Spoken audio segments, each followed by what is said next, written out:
Hey there, Sharon Horne-Ellstrom here. Welcome to day 2278. I know, lots of days of what you up to now. And in this segment, I share what I'm working on, what I'm thinking about, what's making me happy, crazy, whatever, with respect to what I'm doing in business and in life right now. And today, every day I create a couple pieces of content. The first one is, and I do it to warm up my voice every day, the Let's Grow annual challenge. I do an annual challenge. I think this is my 5th year in a row doing at least one annual challenge a year. Online. I've done annual challenges a lot of my lifetime. I took a couple of decades off in the middle, which were the times of my life that I wasn't very physically, mentally, emotionally, spiritually, etc. healthy. Finances was all I was focusing on, which was not a healthy choice, but finances and raising my family. So finances, relationships overtook everything, and business and growing businesses and things. And I learned that there are advantages to that and there are disadvantages to that. Disadvantages to not paying any attention to our physical health, well-being, growth, etc. So today our topic for the Let's Grow annual challenge, we're doing one thing every day to grow, was to look at our physical growth, our physical area and aspect of our life, and all the other different life framework areas. I do physical, mental, emotional, spiritual, financial, relationships, contribution. Those are the 7 that I've done since the 1980s.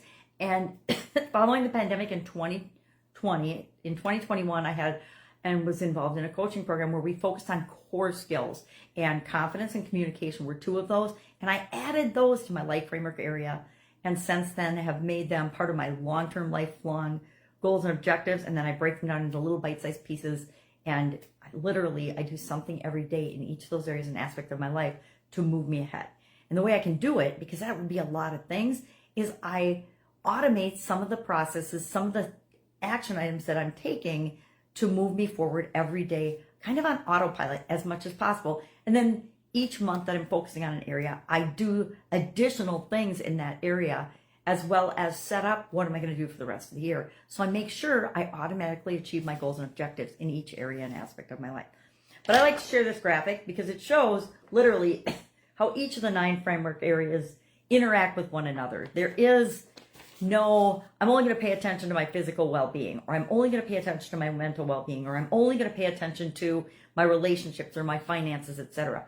When we do that and ignore the other areas and aspects of our life, you can get away with it for a while. I got away with it for a couple of decades, but realized with a clearly dead stop that was not working for me. And if I didn't change and do something different, I wasn't going to be around to work on anything or impact anything or do anything. For Supersize Your Business, we talked about the influencer endorsement strategy and how we can use that to expand our reach, get our brand and the awareness of our brand out there, and to increase and impact sales and conversions and things we can actually track nowadays because technology makes it possible, and the digital world and the internet and AI and all these other technologies and chatbots and things and analytics make it possible for us to track and keep track of what is working and what's not. So we can form a joint venture, or we can actually hire nowadays. You can hire influencers. You can just pay them to represent your products and services. Now, I think you can do that. That's a short-term strategy or tactic or hack to try. But if you really want to get success out of that strategy, you put a partnership program in place where you partner with key influencers that really love your brand and your business and truly, authentically, and trustworthily with their clientele and their customers and their followers share what they love about your brand and about you and your business. And those are long-term relationships. They're not short-term relationships. And do we have a lot of those? It depends. Probably not. It's kind of like a primary relationship. You usually have one for the majority of your life. And that's about it. And I'm talking partnership relationships, etc. Okay. That's all I've got today. I am traveling still, probably for another couple of weeks. If I can help you anyway, the best way to reach me, Voxer, V-O-X-E-R app. It's a phone app. You push a button, it's like a walkie-talkie.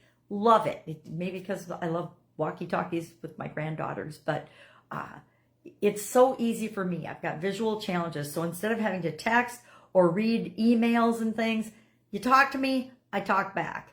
And if we need to communicate in other ways, then we can do that. It's like being able to talk to people, but not actually have to pick up the phone. I am not a phone person. I know. It's amazing that I'm not a phone person, but I'm not. All right. If I can help you anyway, please, please, please ask. Otherwise, have an awesome day, and I'll, of course, be with you tomorrow.